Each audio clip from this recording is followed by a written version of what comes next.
Imagine yourself just outside the royal birthing chamber in the heart of Madrid. The year is 1661. The air is heavy with incense, tension, and dread. Servants rush down the corridors, their hurried whispers sharp and urgent. Behind the thick wooden doors, the Queen is screaming.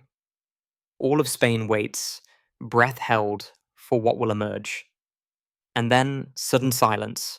A midwife steps out, her hands shaking, soaked in blood. She doesn't smile. She doesn't declare the birth of a prince. She looks towards the waiting crowd of nobles and mutters, almost under her breath, "He's not right." Inside, the queen lies unconscious, and beside her, wrapped in fine silk, handled with reverence but regarded with dread, is her newborn son, the boy who will one day be known as Charles II. At first glance, something is wrong. The child looks frail, deformed, eerily quiet. His tongue is too large for his mouth. His jaw juts forward at an unnatural angle. His body lies limp. He cannot feed. He doesn't cry. Yet the nurses bow. The nobles offer applause. He is royal. He is a Habsburg. But behind their forced smiles, no one can deny what they see. This child is a warning. He is the outcome of a lineage so consumed by its own blood that it collapsed inward like decaying silk. He is not merely an infant. He is a curse with a crown. And so they pretend. Pretend that the boy who cannot suckle, cannot move, whose eyes don't focus, is somehow born to rule. But behind closed doors, the whispering begins. He is cursed. He is divine punishment. God surely would never create a king like this. And yet he will become one. Because this is Spain. And the House of Habsburg has spent centuries locking its fate behind the embrace of cousins. This is the beginning of their reckoning. It all started with a queen who gave birth to what many saw as a monster. Royal blood.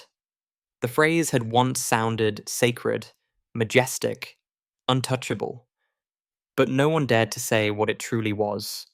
Blood that had been poisoned, twisted by its own repetition. Cousins married cousins, uncles married nieces. Generation after generation, the bloodline doubled back on itself like a snake eating its own tail. At the heart of this genetic spiral stood the Habsburgs, Europe's most powerful and perhaps most doomed family. To understand how one child could be born so tragically broken, we have to look centuries into the past. The Habsburgs prized one thing above all else: purity. They distrusted outsiders. They feared the common. So they married only among themselves. Over time, the Spanish and Austrian branches fused into a single grotesque tree, gnarled and diseased. A family tree that didn't grow outward but curled inward, tight, unnatural, suffocating. Joanna of Austria, one of Charles's ancestors, was already the product of generations of inbreeding. Her family portrait resembled a hall of mirrors, every face too familiar, every feature distorted. The infamous Habsburg jaw wasn't just a facial oddity, it was a clear genetic alarm. Some jaws were so large, they made chewing nearly impossible. Some tongues so swollen, they made speech a struggle. Beneath the gold and grandeur of royal life, illness and dysfunction thrived. Epilepsy, infertility, madness. But no one spoke of it. It was inconvenient. It was ignored. By the 1600s, the level of inbreeding within the Spanish Habsburgs surpassed even that of siblings. Entire royal bloodlines had become living experiments in genetic collapse. On the surface, they wore silk and gold, embodying grandeur and power. But beneath that regal exterior, their bodies were failing, and their minds unraveling. Mariana of Austria, both niece and wife to the previous king, wasn't chosen out of affection. She was selected for her blood. She was the perfect Habsburg match simply because she was already one of them. She and her husband, Philip IV, shared more DNA than a typical parent and child. So when Mariana became pregnant, the court celebrated. A future heir meant continuity, stability, and hope. What they refused to see was that the dynasty had already crossed the point of no return.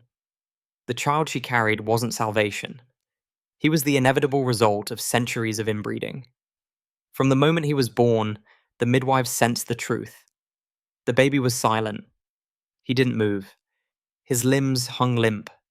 His skin had a lifeless pallor. When he finally made a sound, it wasn't a cry, but a wet, struggling cough. The court doctors rushed to comfort the royal family, insisting he was simply weak and would grow stronger in time.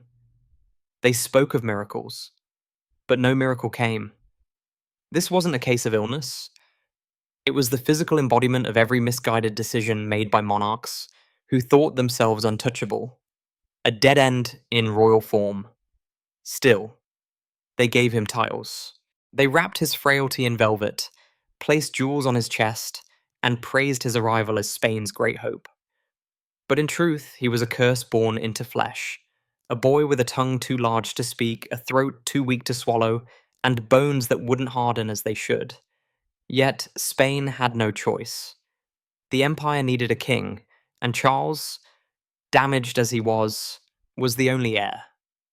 They named him Charles II, King of Spain, defender of the Catholic faith, ruler of a vast dominion stretching from the Americas to Asia. But behind the titles and the finery stood a child who could barely stand on his own. From the very beginning, his body betrayed him. His head was disproportionately large, his skull misshapen and pulsing unnaturally in the candlelight. His swollen tongue kept his mouth perpetually open. He couldn't nurse, he couldn't speak. As he grew, his problems only worsened. Bread made him gag, meat made him choke. He drooled constantly. Nurses had to dab at his chin day and night. His baby teeth didn't arrive until he was almost 4. He didn't walk until after 5. And even then, his unsteady, lurching steps made courtiers avert their eyes in discomfort.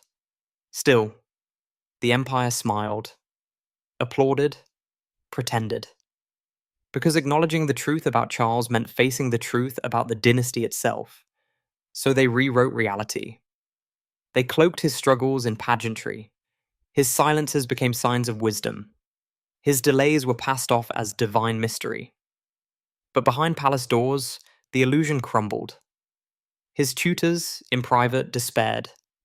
He couldn't read or write with fluency. He lacked focus. He was disturbed by noise and light. He would stare at flickering flames for hours or trace the embroidery on his robes with childlike fixation. When spoken to, he rarely replied. When corrected, he sulked like a young child.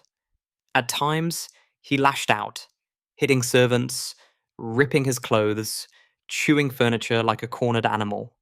One foreign ambassador wrote plainly, "The king seems more like a creature preserved by divine accident than a ruler chosen by God." One ambassador put it simply, "He is not long for this world." And yet, Charles lived, not because of vitality, but through a grim, relentless inertia. His existence became a form of theatre, a disturbing spectacle of endurance. Queen Mariana, his mother, governed from the shadows. She issued orders behind closed doors, signed royal decrees in his name, and used her son's deteriorating body as a mask behind which she held the reins of power. Whenever Charles was shown to the public, slouched in his gilded litter, eyes vacant, head drooping to one side, it was meant to reassure the people. The king still lived. And if he lived, so did the empire, even as both slowly decayed from within. Inside the palace, the atmosphere grew tense, almost funereal. Ministers spoke in whispers. Priests lingered nearby, always ready for a death that never came. His rooms were perfumed heavily to disguise the smell of infection.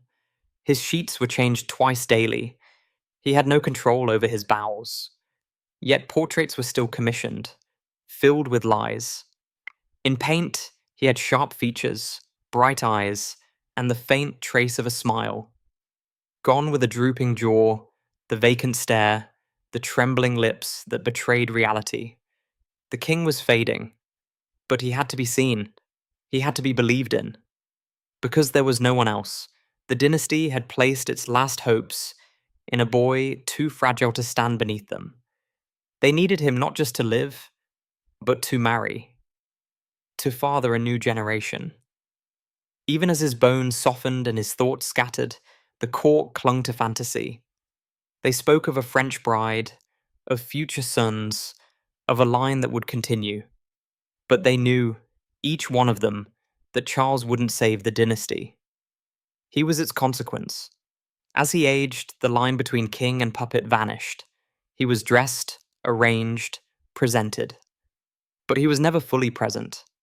He sat on the throne like a flickering ghost, trembling, gurgling, empty-eyed. A golden crown rested on a head that had never fully formed. The court had mastered the art of illusion for centuries, but never had the performance been so brittle, so grotesque as it was under Charles II. The deception wasn't just directed at the people, they lied to themselves, because facing the truth was too painful. The boy on the throne wasn't a king, he was a failing body propped up by centuries of denial. The empire itself had become a stage, built to preserve the illusion of control. The halls of El Escorial sparkle with candlelight and silence. Courtiers spoke carefully, smiled constantly, bowed on cue. Every servant, minister, and ambassador became an actor in a drama of delusion. If Charles stared through them, he was simply reflective. If he babbled nonsense, they praised his mystical insight. If he said nothing at all, they called it wisdom beyond words. Even the painters joined in the lie. Their portraits were fantasies. Strong, elegant, noble, they chiseled his features, smoothed his forehead, lifted his posture. On canvas, he resembled a monarch.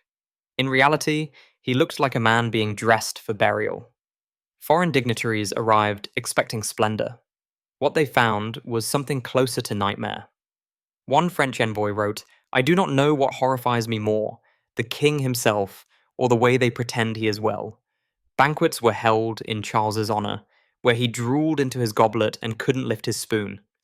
Musicians played as he stared blankly into space. Once, a court dwarf slipped during a performance and said what no one dared. "This is a kingdom ruled by a corpse." By morning he had vanished. But the rot wasn't confined to Charles. It was spreading through the very foundation of monarchy itself. The ministries descended into chaos, torn apart by infighting. Nobles schemed constantly, each vying for influence over Queen Mariana, who ruled from behind the veil of motherhood. Religious zealots, seeing Charles as a sign of divine wrath, began to infiltrate court circles. Whispers of curses and exorcisms spread through the palace like wildfire. When the crops failed or storms ravaged the coasts, the blame always circled back to one thing: Charles and his unnatural condition. Some were convinced he was cursed, others believed he was the source of the curse, and all the while, Charles remained at the center of this collapsing world, a silent, motionless figure in an orbit of decay. His life was scheduled down to the minute, not out of royal duty, but out of fear. If left unattended, he might harm himself. If asked to walk too far, he could collapse. If confronted with the truth, he might scream. Queen Mariana controlled every aspect of his existence. She determined who could approach him, who could touch him, who was allowed to witness his weakest moments. She filtered his letters, dictated his decisions, and spoke for him when he couldn't find words. Charles was no longer a sovereign. He was a puppet. And Mariana, clinging to the illusion of order, held the strings. In the chapel, the prayers never stopped. Priests prayed for his health, for his sanity, for a miracle. Because despite the seizures, the drooling, the incoherent mutterings, the court still planned for marriage. They still hoped, at least publicly, that he might father an heir. That somehow this broken bloodline could stretch just one generation further.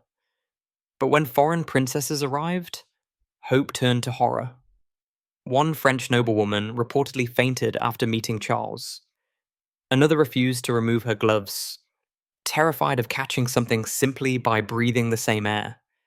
And still, The court bowed. They smiled. They kissed his hand and declared, "Long live the king," because admitting the truth would unravel everything the empire was built upon.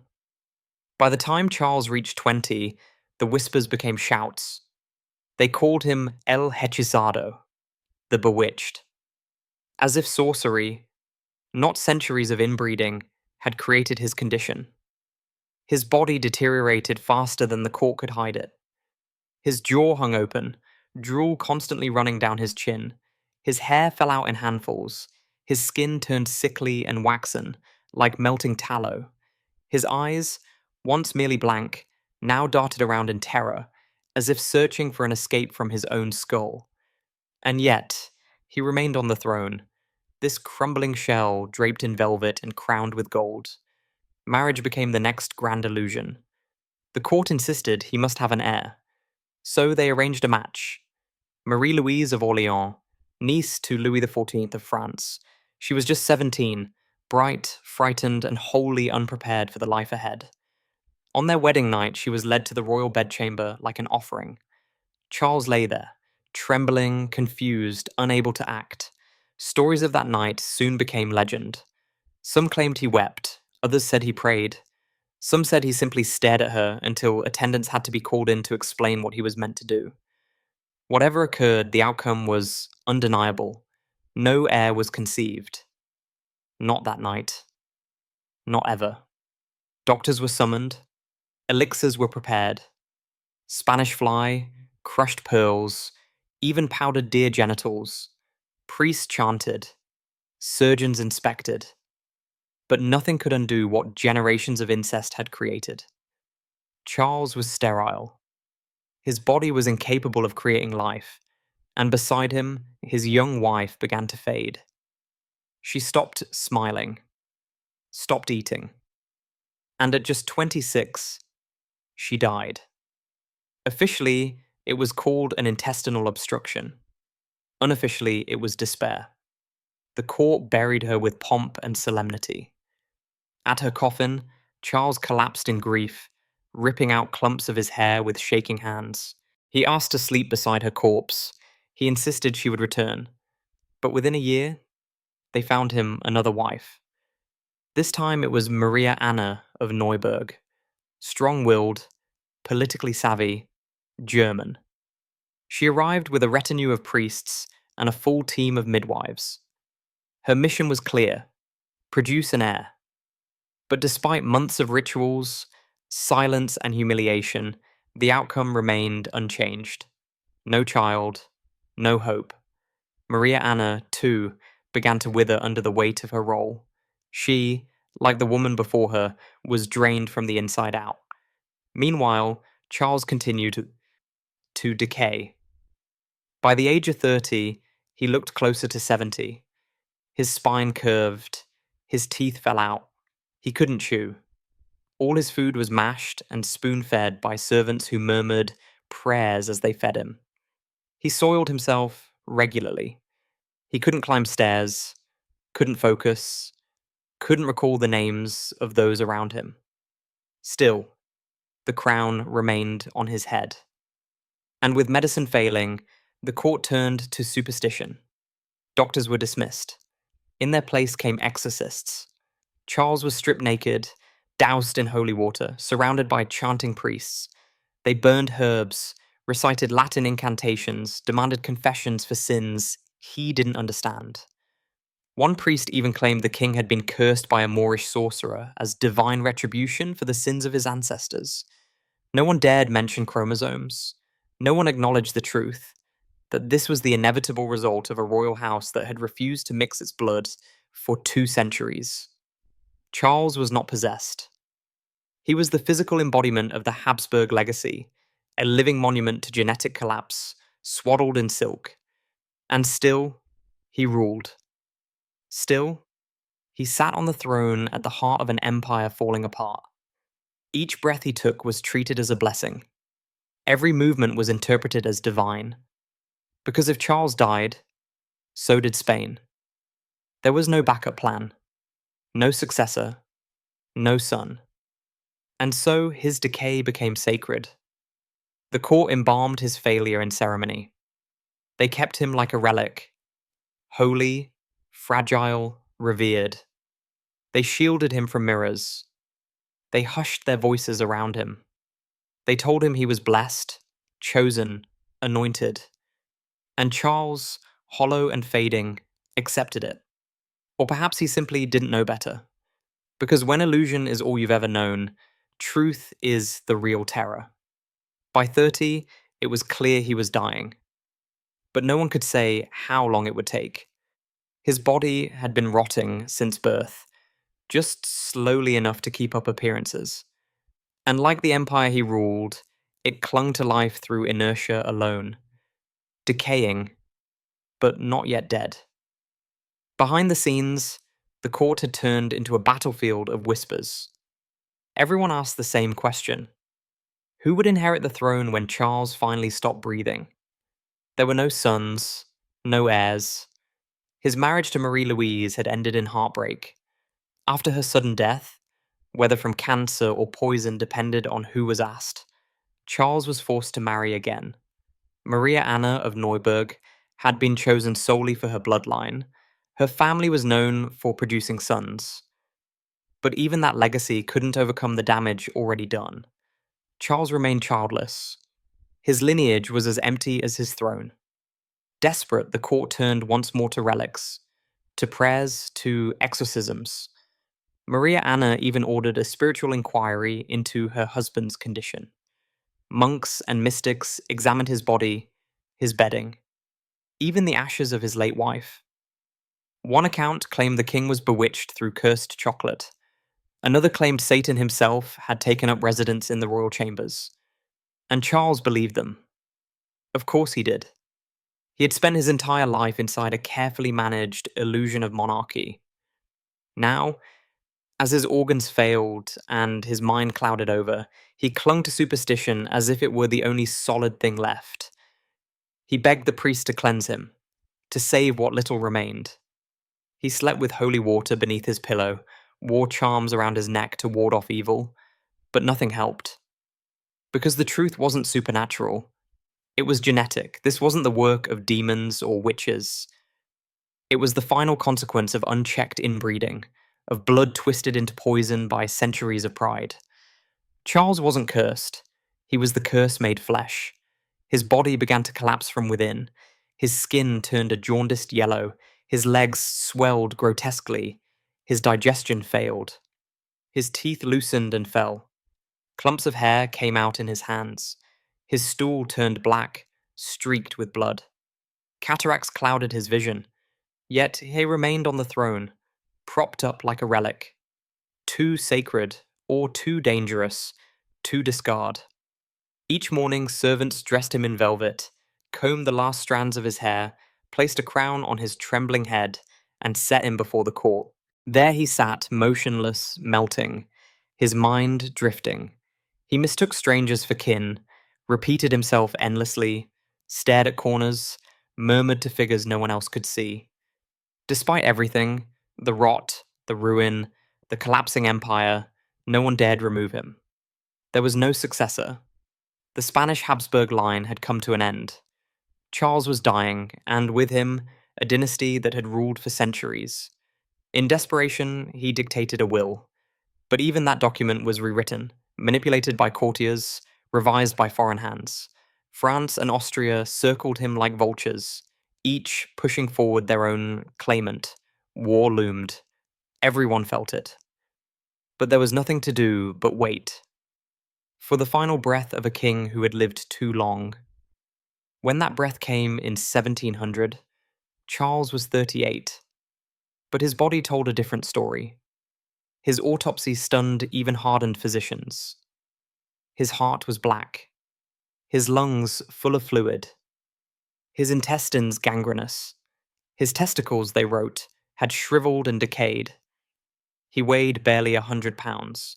His blood, thick and dark, moved like oil. He died without children, without an heir, no one to carry on the crown. Only church bells rang out across a hollow empire. And silence, vast, unfillable silence, With Charles II, the Spanish Habsburgs came to an end, and in their place, war erupted. The War of Spanish Succession would redraw borders, devastate nations, and engulf Europe for more than a decade. Spain became a battlefield, not a sovereign empire, but a chessboard for foreign powers. Charles, long fallen, was just a pawn finally swept away. That war claimed hundreds of thousands of lives. It emptied the treasury. It fractured the empire. The colonies rebelled. The world moved on. But beneath the marble floors of El Escorial, in a tomb far grander than the man it holds deserved, lie Charles's remains. Blackened, brittle, sealed in gold. He ruled for nearly 40 years, yet left nothing behind. No sons, no victories, no legacy, only a cautionary tale. His life and death remind us what happens when power becomes an inheritance instead of a duty. When bloodlines are prized above wisdom.